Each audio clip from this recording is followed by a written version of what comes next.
तारीख थी 14 फरवरी 1981 की। गांव था उत्तर प्रदेश का बेहमई। ये तारीख इतिहास में सिर्फ एक हत्याकांड के लिए दर्ज नहीं है, बल्कि ये एक औरत के विद्रोह की सबसे क्रूर और सबसे दहला देने वाली गूंज थी।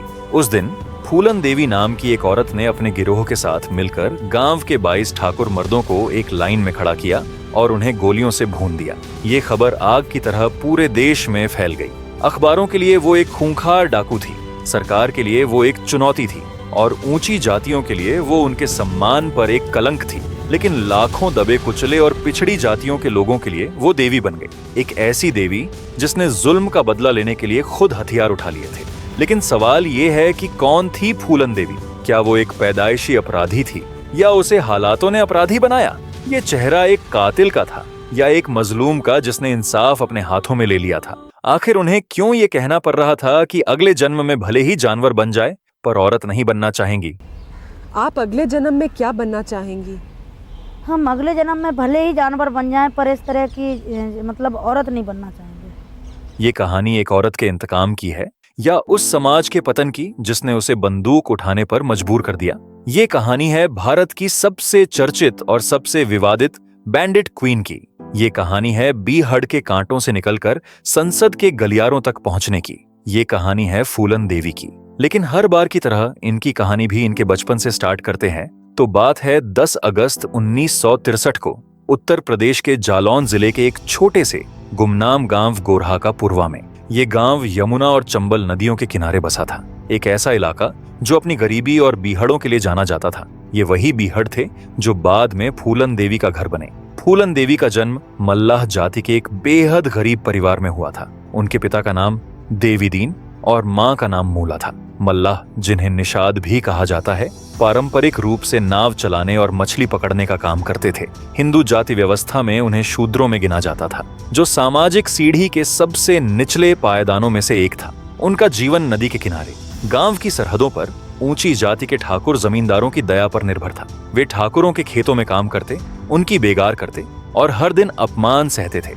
ये वो दौर था जब भारत को आजाद हुए 1.5 दशक बीत चुके थे। लेकिन गोरहा का पूर्वा जैसे गांवों में जातिवाद और सामंती व्यवस्था की जड़ें बहुत गहरी थीं। यहाँ कानून का नहीं, ऊंची जाति का राज चलता था। इसी माहौल में देवीदीन और मूला के घर उनकी दूसरी बेटी ने जन्म लिया। घर में पहले से एक बेटी थी और बेटे की चाह में एक और बेटी का जन्म एक मातम की तरह था। उस समाज में बेटी को एक बोझ समझा जाता था, जिसके दहेज के लिए परिवार को अपनी कमर तोड़नी पड़ती थी। फूलन देवी के परिवार की गरीबी का सबसे बड़ा कारण उनकी जमीन थी। उनके पिता देवीदीन के पास जो थोड़ी बहुत जमीन थी, उसका बड़ा हिस्सा उनके ही बड़े भाई बिहारी लाल और भतीजे मैयादीन ने धोखे से हड़प लिया था। उन्होंने गांव के मुखिया को रिश्वत देकर जमीन के कागजात अपने नाम करवा लिए थे। मैयादीन को लगता था कि सिर्फ बेटियों वाला देवीदीन उसका क्या बिगाड़ लेगा। परिवार को गांव के किनारे एक छोटे से कच्चे घर में रहने के लिए मजबूर होना पड़ा। मैयादीन लगातार उन्हें परेशान करता, उनकी फसलें चुराता ताकि वे गांव छोड़कर ही चले जाएं। लेकिन उस परिवार में एक ऐसी लड़की थी जो चुप रहने वालों में से नहीं थी। छोटी सी उम्र में ही फूलन देवी का स्वभाव विद्रोही था। जब वो सिर्फ 10 साल की थीं, तो उन्होंने अपने चचेरे भाई मैयादीन के अन्याय के खिलाफ आवाज उठाई। वो अपनी बड़ी बहन के साथ उस विवादित जमीन पर जाकर बैठ गईं और वहां उगी फसल खाने लगी, ये कहते हुए कि ये जमीन और ये फसल उनके परिवार की है। मैयादीन ने उन्हें वहां से हटने को कहा, लेकिन जब वो नहीं मानी तो उसने उस 10 साल की बच्ची को इतना पीटा कि वो बेहोश हो गई। इसके बाद गांव के मुखिया ने फैसला सुनाया कि फूलन देवी के मां बाप को भी पीटा जाए। ये फूलन देवी का अन्याय के खिलाफ पहला लेकिन दूर तक जाने वाला विद्रोह था। कुछ समय बाद जब मैयादीन ने उनके आंगन में लगे नीम के बेशकीमती पेड़ को काटकर बेचने की कोशिश की, तो फूलन देवी ने फिर उसका विरोध किया। ये सिर्फ एक पेड़ नहीं था, ये उस गरीब परिवार की बची खुची संपत्ति और सम्मान का प्रतीक था। फूलन देवी का उस पेड़ के लिए लड़ना असल में अपने परिवार के वजूद और स्वाभिमान के लिए लड़ना था। ये घटना बताती है कि न्याय और हक की भावना उनके अंदर बचपन से ही कूट कूट कर भरी थी। हालांकि इस कहानी में एक और गहरा ऐतिहासिक पहलू छिपा था। अंग्रेजी हुकूमत ने मल्लाह समुदाय को औपनिवेशिक जनगणना में आपराधिक जनजाति के रूप में सूचीबद्ध किया था। आजादी के बाद भी ये ठप्पा पूरी तरह से नहीं मिटा था। इसका मतलब ये था कि कानून और समाज की नजर में मल्लाह जाति के लोग पैदाइशी तौर पर अपराधी समझे जाते थे। इस व्यवस्था ने एक ऐसा माहौल बना दिया था जहां फूलन देवी जैसी विद्रोही लड़की को सिर्फ एक अन्याय का विरोध करने वाली बच्ची के तौर पर नहीं, बल्कि एक अपराधी समुदाय की बिगड़ी हुई लड़की के रूप में देखा गया। इसी सामाजिक पूर्वाग्रह ने यह सुनिश्चित किया कि भविष्य में जब भी उनका सामना कानून से हो तो उन्हें इंसाफ नहीं बल्कि और ज्यादा जुल्म ही मिले। गोरहा का पूर्वा में फूलन देवी का बढ़ता हुआ विद्रोही स्वभाव उनके चचेरे भाई मैयादीन की आंखों में खटक रहा था। उसे डर था कि ये लड़की बड़ी होकर उसके लिए मुसीबत बनेगी। उसने फूलन देवी को रास्ते से हटाने का एक घिनौना और अचूक तरीका निकाला, शादी। मैयादीन ने फूलन देवी के माता पिता पर दबाव डालकर उनकी शादी एक ऐसे आदमी से तय करवा दी जिसकी उम्र फूलन देवी से 3 गुना ज्यादा थी। वो साल 1974 था। फूलन देवी सिर्फ 11 साल की थीं। एक बच्ची जिसे शादी का मतलब भी नहीं पता था। उनका पति पुत्तीलाल 30 साल से ज्यादा उम्र का एक विधुर था जो बस अपने घर के काम के लिए एक नौकरानी चाहता था। इस सौदे के बदले में पुत्तीलाल ने फूलन देवी के परिवार को एक गाय, एक साइकिल और कुछ 100 रुपए दिए।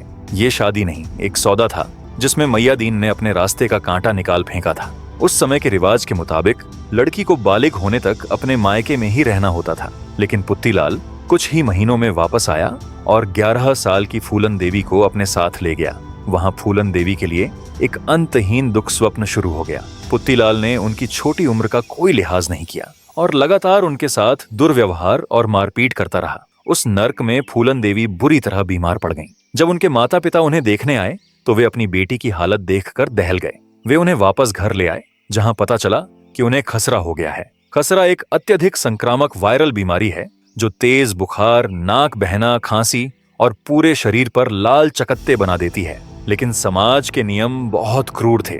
एक शादीशुदा लड़की का मायके में रहना परिवार के लिए बहुत बड़े अपमान की बात थी। गांव वाले ताने मारते थे। मैयादीन ने इस डर का फायदा उठाया और परिवार पर दबाव बनाया कि वे फूलन देवी को वापस पुत्तीलाल के पास भेज दें।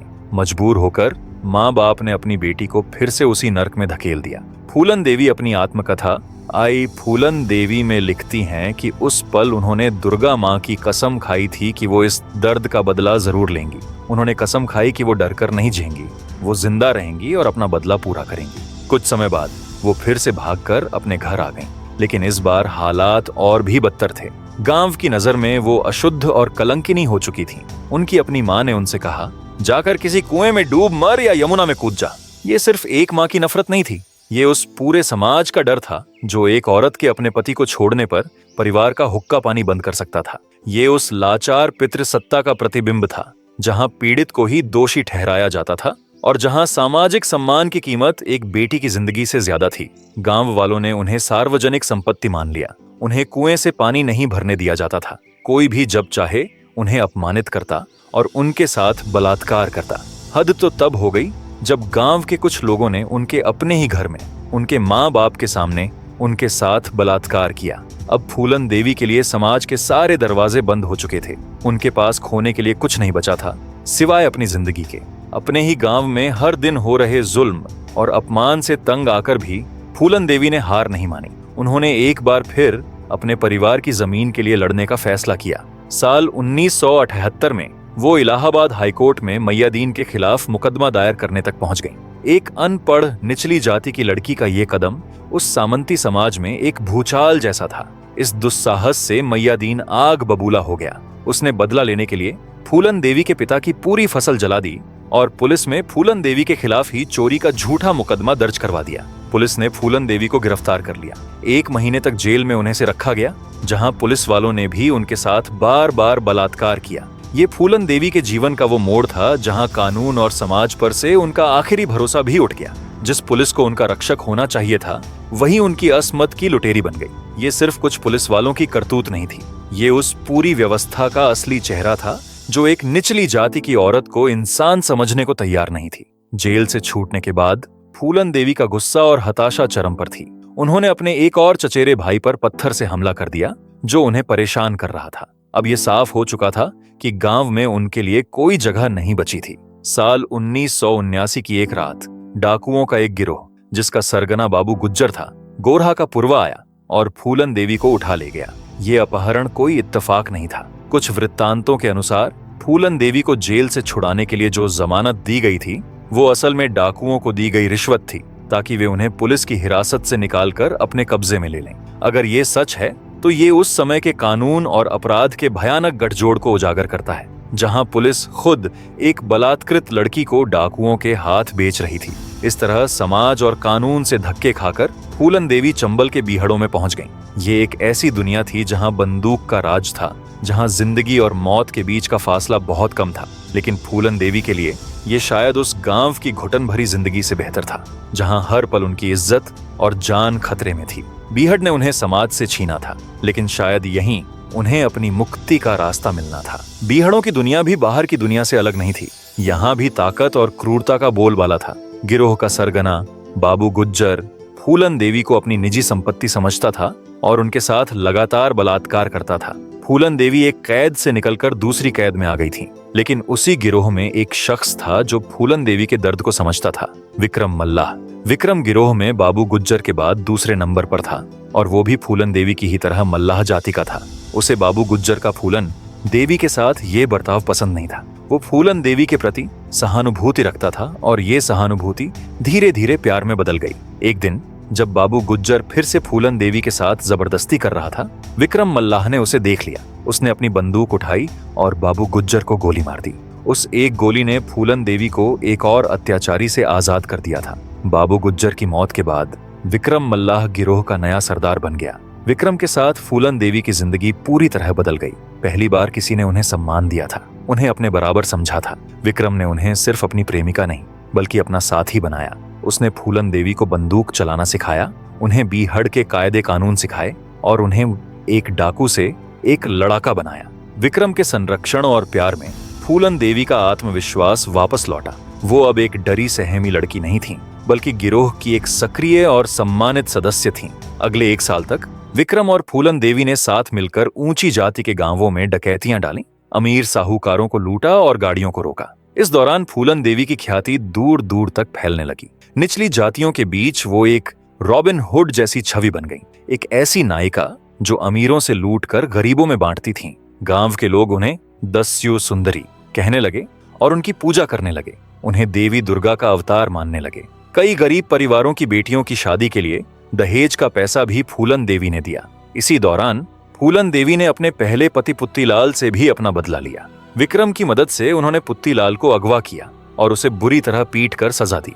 ये उनके अंदर सुलग रही इंतकाम की आग की पहली चिंगारी थी जो बाहर आई थी। लेकिन बीहड़ों की दुनिया में जाति का जहर बाहर के समाज से भी ज्यादा खतरनाक था। विक्रम मल्लाह का एक निचली जाति का होकर गिरोह का सरदार बनना गिरोह के ठाकुर डाकुओं को पसंद नहीं आ रहा था। ये सिर्फ ताकत की लड़ाई नहीं थी, ये जातिगत वर्चस्व की लड़ाई थी। चंबल के बीहड़ भी भारतीय समाज का ही एक छोटा रूप थे, जहां जाति की दीवारें बंदूक की गोलियों से भी ज्यादा मजबूत थीं।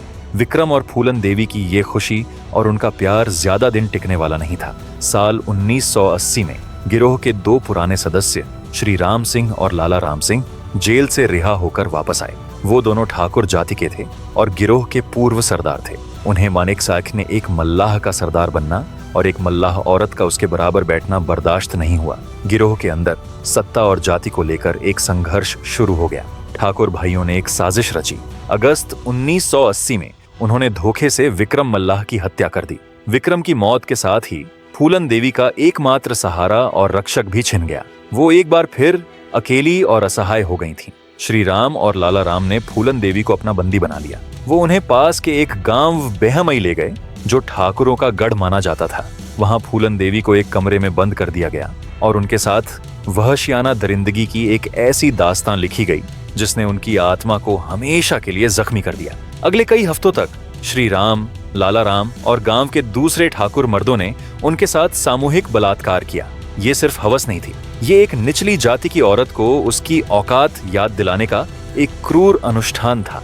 ये उन्हें उस हिम्मत की सजा थी जो उन्होंने एक ठाकुर के खिलाफ जाकर एक मल्लाह से प्यार करके दिखाई थी। जुल्म की इंतहा तब हुई जब उन्हें पूरी तरह नग्न करके पूरे गांव में घुमाया गया और गांव के कुएं से पानी लाने के लिए मजबूर किया गया। ये सिर्फ उनका शारीरिक अपमान नहीं था, ये एक सार्वजनिक तमाशा था जिसका मकसद पूरी मल्लाह जाति को ये संदेश देना था कि अगर उन्होंने सिर उठाने की कोशिश की तो उनका भी यही हश्र होगा। उस औरत के शरीर को ठाकुरों ने अपनी जातिगत श्रेष्ठता के प्रदर्शन का एक माध्यम बना लिया था। कई हफ्तों की इस असहनीय पीड़ा के बाद एक रात फूलन देवी किसी तरह वहां से भागने में कामयाब हो गईं। वो जख्मी थीं, टूटी हुई थीं, लेकिन जिंदा थीं और उनकी आंखों में अब सिर्फ एक ही चीज थी, बदला। बेहमई के जख्म ने उनके अंदर की इंसानियत को लगभग मार दिया था और एक ऐसी बैंडिट क्वीन को जन्म दिया था जो अब सिर्फ इंतकाम के लिए जीने वाली थी। बेहमई से भागने के बाद फूलन देवी ने अपना खुद का गिरोह बनाया। उनके गिरोह में ज्यादातर लोग मल्लाह और अन्य पिछड़ी जातियों से थे जो ऊंची जातियों के जुल्म से तंग आ चुके थे। फूलन देवी अब सिर्फ एक डाकू नहीं बल्कि एक प्रतीक बन चुकी थी, पिछड़ी जातियों के विद्रोह का प्रतीक। अगले कुछ महीनों तक फूलन देवी और उनके गिरोह ने बीहड़ों में अपना दबदबा कायम किया, लेकिन उनके दिल और दिमाग में सिर्फ एक ही जगह का नाम गूंज रहा था, बेहमई। वो अपने बलात्कारियों श्री राम और लाला राम को ढूंढ रही थी। आखिरकार वो दिन आया, 14 फरवरी 1981। फूलन देवी को खबर मिली कि बेहमई में एक शादी है और श्री राम और लाला राम भी वहां मौजूद हो सकते हैं। पुलिस की वर्दी पहने फूलन देवी अपने गिरोह के साथ बेहमई गांव में दाखिल हुईं। उन्होंने पूरे गांव को घेर लिया और अपने दो सबसे बड़े दुश्मनों श्री राम और लाला राम को बाहर निकालने की मांग की, लेकिन वो दोनों गांव में नहीं थे या शायद छिप गए थे। जब उनके गुनहगार नहीं मिले तो फूलन देवी का सालों से दबा हुआ गुस्सा एक ज्वालामुखी की तरह फट पड़ा। उन्होंने गांव के सभी ठाकुर मर्दों को एक जगह इकट्ठा करने का आदेश दिया। फिर उन्हें पास ही यमुना नदी के किनारे ले जाया गया और एक लाइन में खड़ा कर दिया गया। इसके बाद जो हुआ उसने पूरे देश को हिलाकर रख दिया। फूलन देवी के गिरोह ने उन पर गोलियां बरसा दी। इस हत्याकांड में 22 लोगों को गोली मारी गई, जिनमें से 20 की मौत हो गई। इस घटना को लेकर कई तरह की बातें कही जाती हैं। फूलन देवी ने अपनी पूरी जिंदगी इस बात से इनकार किया कि उन्होंने खुद किसी पर गोली चलाई थी। उनका कहना था कि उनके गिरोह के लोगों ने, जो उनके अपमान से गुस्से में थे, इस हत्याकांड को अंजाम दिया। वहीं कुछ चश्मदीदों का कहना था कि फूलन देवी ने खुद गोली नहीं चलाई, लेकिन उन्होंने एक इशारे से गोली चलाने का आदेश दिया था। सच जो भी हो, बेहमई हत्याकांड की जिम्मेदारी फूलन देवी पर ही आई। ये हत्याकांड सिर्फ एक बदला नहीं था, ये एक निचली जाति की बलात्कृत महिला द्वारा ऊंची जाति के पुरुषों से लिया गया सामूहिक बदला था। ये उस सामाजिक व्यवस्था पर एक सीधा हमला था जिसने उन्हें और उनके जैसी लाखों औरतों को जानवर से भी बदतर जिंदगी जीने पर मजबूर किया था। इस एक घटना ने फूलन देवी को बैंडिट क्वीन के रूप में पूरे भारत में मशहूर कर दिया। सरकार और पुलिस के लिए वो देश की सबसे बड़ी दुश्मन बन गई, लेकिन गरीबों और दलितों के लिए वो न्याय की देवी बन चुकी थीं। इस हत्याकांड का राजनीतिक असर इतना बड़ा था कि उत्तर प्रदेश के तत्कालीन मुख्यमंत्री वीपी सिंह को नैतिक जिम्मेदारी लेते हुए अपने पद से इस्तीफा देना पड़ा। एक अकेली औरत के इंतकाम ने एक सूबे की सरकार गिरा दी थी। बेहमई हत्याकांड के बाद फूलन देवी भारत की सबसे वांछित अपराधी बन गई। उत्तर प्रदेश और मध्य प्रदेश की पुलिस ने उन्हें पकड़ने के लिए इतिहास का सबसे बड़ा तलाशी अभियान चलाया। उनके सिर पर 10,400 अमेरिकी डॉलर के बराबर का इनाम रखा गया। अगले 2 साल तक फूलन देवी पुलिस को चकमा देती रही। चंबल के बीहड़, जिन्हें वो अपनी हथेली की तरह जानती थीं, उनकी ढाल बने रहे, लेकिन लगातार भागने की जिंदगी बहुत मुश्किल थी। गिरोह के कई साथी पुलिस मुठभेड़ों में मारे जा रहे थे। फूलन देवी खुद भी इस जिंदगी से थक चुकी थीं। उन्हें एहसास हो गया था कि वो हमेशा के लिए ऐसे नहीं जी सकती। इसी दौरान मध्य प्रदेश पुलिस के एक सुपरिटेंडेंट राजेंद्र चतुर्वेदी ने उनसे संपर्क साधा और आत्मसमर्पण के लिए बातचीत शुरू की। ये बातचीत लगभग 1 साल तक चली। फूलन देवी एक चतुर रणनीतिकार थीं। वो जानती थीं कि अगर उन्होंने उत्तर प्रदेश पुलिस के सामने आत्मसमर्पण किया तो उन्हें मार दिया जाएगा। बेहमई के ठाकुरों का राजनीतिक दबदबा बहुत ज्यादा था और यूपी पुलिस पर उन्हें खत्म करने का भारी दबाव था। इसीलिए उन्होंने आत्मसमर्पण के लिए मध्य प्रदेश सरकार को चुना और अपनी शर्तें रखी। ये शर्तें किसी आम अपराधी की नहीं बल्कि एक राजनीतिक कैदी की थीं। उनकी मुख्य शर्तें थीं, उन्हें और उनके गिरोह के किसी भी सदस्य को फांसी की सजा नहीं दी जाएगी। गिरोह के बाकी सदस्यों को 8 साल से ज्यादा की सजा नहीं होगी। उन्हें उत्तर प्रदेश की जेल में नहीं बल्कि मध्य प्रदेश की जेल में रखा जाएगा। उनके परिवार को जमीन और सुरक्षा दी जाएगी और उनके भाई को सरकारी नौकरी मिलेगी। मध्य प्रदेश के तत्कालीन मुख्यमंत्री अर्जुन सिंह इन शर्तों पर सहमत हो गए। उन्होंने फूलन देवी की राजनीतिक और सामाजिक अहमियत को समझा। वो जानते थे कि फूलन देवी सिर्फ एक डाकू नहीं बल्कि पिछड़ी जातियों के लिए एक बहुत बड़ा प्रतीक है। आखिरकार फरवरी 1983 में भिंड मध्य प्रदेश के एक मैदान में हजारों लोगों और मीडिया के सामने फूलन देवी ने मुख्यमंत्री अर्जुन सिंह के सामने आत्मसमर्पण कर दिया। उन्होंने अपनी राइफल नीचे रखी, लेकिन उनका सिर झुका नहीं था। ये एक अपराधी का नहीं बल्कि एक योद्धा का आत्मसमर्पण था। जिसने अपनी शर्तों पर जंग खत्म की थी। आत्मसमर्पण की शर्तों के मुताबिक फूलन देवी को ग्वालियर की जेल में रखा गया। उन्हें और देश को उम्मीद थी कि अब कानून अपना काम करेगा और उनके मामलों की सुनवाई होगी, लेकिन ऐसा कुछ नहीं हुआ। फूलन देवी ने अपनी जिंदगी के 11 साल ग्वालियर और जबलपुर की जेलों में बिना किसी मुकदमे के गुजार दिए। ये भारतीय न्याय व्यवस्था के इतिहास के सबसे अजीब और शर्मनाक अध्यायों में से एक है। एक महिला जिस पर 50 से ज्यादा मामले दर्ज थे, जिसमें हत्या और डकैती जैसे गंभीर आरोप शामिल थे, 11 सालों तक सिर्फ एक विचाराधीन कैदी बनी रहीं। इसके पीछे की वजह सीधी और साफ थी, राजनीति। उत्तर प्रदेश की सरकार और ठाकुर लॉबी चाहती थी कि उन्हें यूपी लाकर उन पर मुकदमा चलाया जाए, जहां उन्हें फांसी की सजा मिलना लगभग तय था। वहीं मध्य प्रदेश सरकार अपने वादे से बंधी थी और उन्हें यूपी भेजने को तैयार नहीं थी। इस राजनीतिक खींचतान में न्याय का पहिया जाम हो गया। सरकारें फूलन देवी से डरती थीं। वे न तो उन्हें सजा दे पा रही थीं, क्योंकि ऐसा करने से देश भर की पिछड़ी जातियों का एक बहुत बड़ा वर्ग नाराज हो जाता, जो उन्हें अपनी नायिका मानता था, और न ही वे उन्हें रिहा कर सकती थीं, क्योंकि ऐसा करने से ऊंची जातियों, खासकर ठाकुर समुदाय का गुस्सा भड़कने का डर था। फूलन देवी अब एक व्यक्ति नहीं, बल्कि एक राजनीतिक समीकरण बन चुकी थी, जिसे हल करने की हिम्मत किसी में नहीं थी। इसलिए व्यवस्था ने सबसे आसान रास्ता चुना, उन्हें भूल जाने का, उन्हें जेल की दीवारों के पीछे सड़ने के लिए छोड़ देने का। ये 11 साल इस बात का सबूत थे कि सिस्टम को न तो उन्हें न्याय देने में दिलचस्पी थी और न ही उनके पीड़ितों को। वो एक ऐसी राजनीतिक कैदी थीं जिसे कानूनी दांव पेंचों में उलझाकर कैद रखा गया था, क्योंकि उनका बाहर रहना या उन पर मुकदमा चलना दोनों ही सूरतों में व्यवस्था के लिए एक बड़ा सिरदर्द था। लेकिन फूलन देवी ने जेल में भी हार नहीं मानी।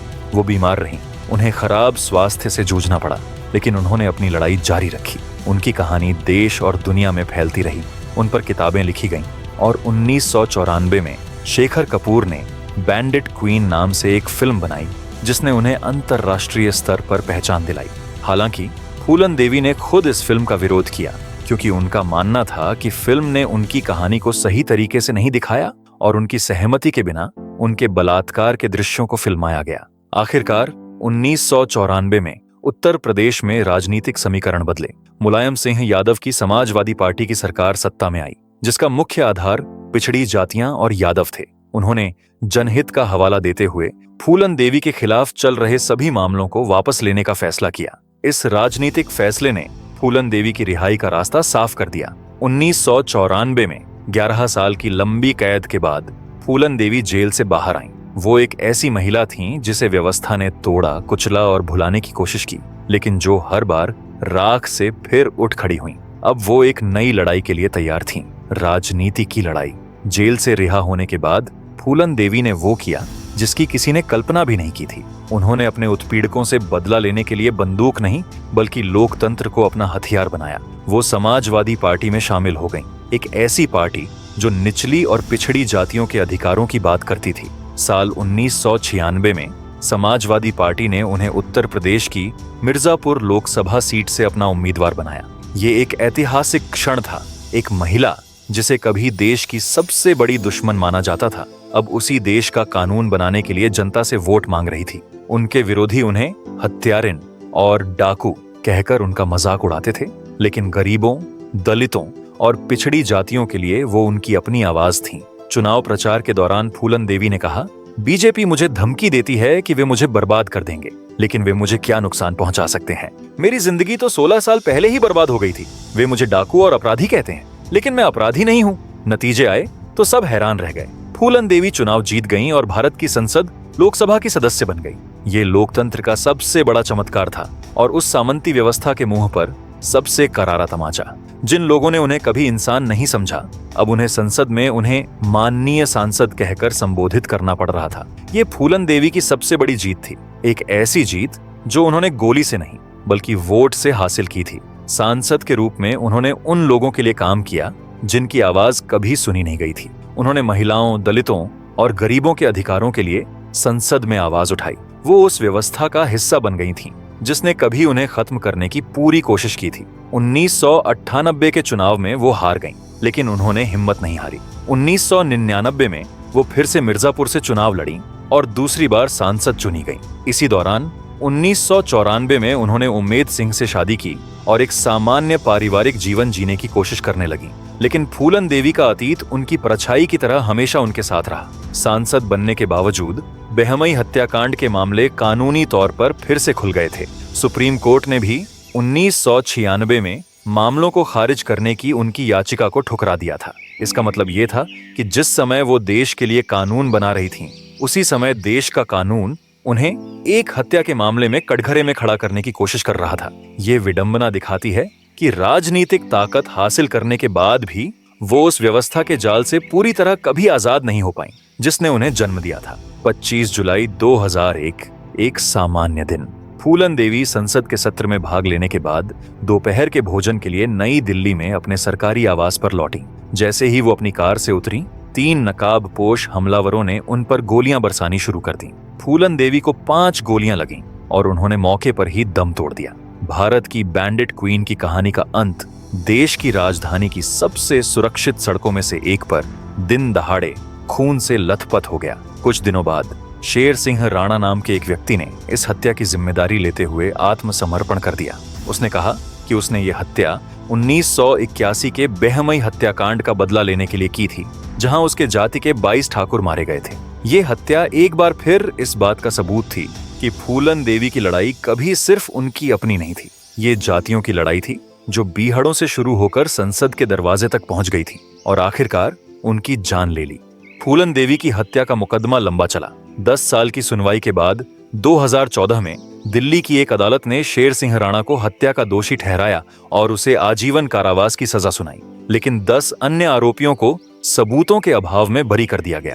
इस कहानी में एक और नाटकीय मोड़ तब आया जब शेर सिंह राणा 2004 में दिल्ली की उच्च सुरक्षा वाली तिहाड़ जेल से भाग गया। 2 साल बाद 2006 में उसे कोलकाता से फिर से गिरफ्तार किया गया और फिर 2016 में दिल्ली उच्च न्यायालय ने उसे जमानत पर रिहा कर दिया। जेल से बाहर आने के बाद 2018 में उसने शादी भी कर ली। शेर सिंह राणा का अपनी जाति के कुछ लोगों के बीच एक नायक बन जाना फूलन देवी की कहानी की विडंबना को और गहरा करता है। जिस तरह फूलन देवी निचली जातियों के लिए ठाकुरों को मारने के बाद नायिका बन गई थीं, उसी तरह राणा फूलन देवी को मारकर कुछ ठाकुरों के लिए नायक बन गया। ये दिखाता है कि हमारा समाज जाति के नाम पर कितना बंटा हुआ है, जहां एक का आतंकवादी दूसरे का हीरो हो सकता है और जहां न्याय को भी जाति के चश्मे से देखा जाता है। फूलन देवी की हत्या ने उस विद्रोह का अंत कर दिया जो गोरहा का पुरवा के खेतों में शुरू हुआ था, लेकिन ये उस सवाल का अंत नहीं कर सका जो फूलन देवी ने अपनी पूरी जिंदगी से पूछा था कि क्या इस देश में एक गरीब निचली जाति की औरत को सम्मान से जीने का हक है। फूलन देवी की जिंदगी एक तूफान की तरह थी जो गरीबी और जुल्म के बीहड़ों से उठी, इंतकाम की आग में जली और आखिरकार राजनीति के गलियारों में शांत हो गई। उनकी कहानी को कई लोगों ने अपने अपने तरीके से कहा। उनकी अपनी आत्मकथा आई फूलन देवी उस दर्द और विद्रोह को उनकी अपनी आवाज में बयां करती है। वहीं द बैंडिट क्वीन जैसी फिल्मों ने उनकी कहानी को दुनिया तक पहुंचाया, भले ही वो खुद उस चित्रण से सहमत नहीं थी। आज फूलन देवी की विरासत क्या है? कुछ लोगों के लिए वो हमेशा एक हत्यारिन और डाकू रहेंगी जिसने कानून को अपने हाथ में लिया, लेकिन करोड़ों लोगों के लिए वो आज भी प्रतिरोध का एक शक्तिशाली प्रतीक है। जातिवाद के खिलाफ, पितृसत्ता के खिलाफ और उस हर जुल्म के खिलाफ जो एक इंसान को जानवर बना देता है। उनकी कहानी भारतीय समाज और उसकी न्याय व्यवस्था की सबसे बड़ी विफलताओं का एक आईना है। ये हमें बताती है कि जब समाज और कानून किसी को न्याय देने में नाकाम हो जाते हैं तो विद्रोह का जन्म होता है। फूलन देवी ने बंदूक इसलिए नहीं उठाई क्योंकि उन्हें खून बहाने का शौक था, बल्कि इसीलिए क्योंकि उनके पास कोई और रास्ता नहीं छोड़ा गया था। वो एक ऐसी महिला थी जिन्हें समाज ने हर मोड़ पर तोड़ने की कोशिश की, लेकिन वो टूटी नहीं। वो एक ऐसा फूल थी जो कांटों के बीच खिला और जिसकी चुभन ने सदियों से सोई हुई व्यवस्था को जगा दिया। फूलन देवी की कहानी सिर्फ एक औरत की कहानी नहीं है, ये भारत की उस सच्चाई का आईना है जहां आज भी इंसाफ की देवी की आंखों पर बंधी पट्टी कभी कभी जुल्म का पर्दा बन जाती है। उनकी बंदूक खामोश हो गई, पर उनकी बगावत की गूंज आज भी हमारे समाज के बहरे कानों से सवाल पूछती है। अगर आप उदा देवी पासी जैसी एक और निडर महिला की कहानी जानना चाहते हैं तो स्क्रीन पर दिख रहे वीडियो पर जरूर क्लिक करें, और अगर आपको यह वीडियो पसंद आया है तो यकीन मानिए वह वीडियो भी आपको उतना ही प्रेरित करेगा। बाकी सब लोग अपना ख्याल रखें। जय हिंद।